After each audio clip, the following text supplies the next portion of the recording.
Different jobs require different professionals. You want to build a house? You call a contractor. You want work done on your car? Meet up with a mechanic. So what do you do when you decide you'd like to install a boat dock on your property? It's a little bit more complicated than taking a trip to the hardware store for supplies, but we have the solution. As Lauren Hitch from Outdoors Delmarva discovered, there's a local company with a family legacy that's up for just about any job. My dad was an avid outdoorsman, and he was in the United States Coast Guard.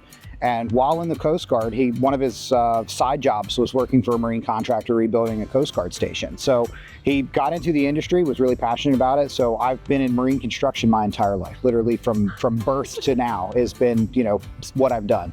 And for those that don't know what marine construction is, what does it all entail? So it's a specialty construction service.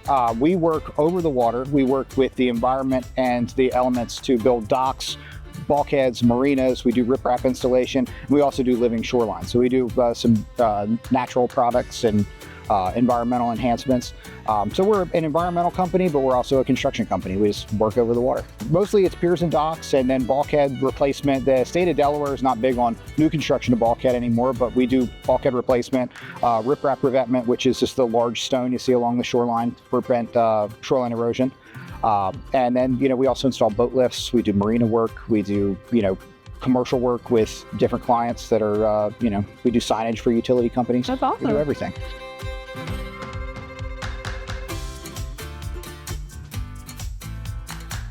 And what areas do you service?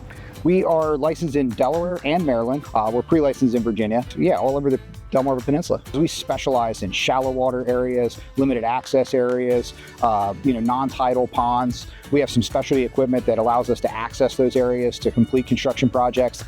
If people are interested, what is the first step that they need to take? So especially in Delaware, but also in Maryland, the first step to do is to do an evaluation to see what can be built. And then it's a long drawn out process for permitting. And we try to streamline it as best as we can. We work with some great consultants for projects that are very complex, and we can do a lot of permitting in-house for things that are simple and cut and dry, but it's a process, and that's the first process. That's the first thing to get started. So really, if you want something like this done, call now, get started now. You want to plan this year for something you want to do next year. In addition to the docks and bulkheads Luke mentioned, Hastings Marine Construction also installs high-performance boat lifts and mooring systems that can provide years of trouble-free use. All important if you keep your boat in the water. Absolutely, and you've got to have professionals do that. It's not something that you can do yourself. So Well, you shouldn't. You shouldn't do yourself, right.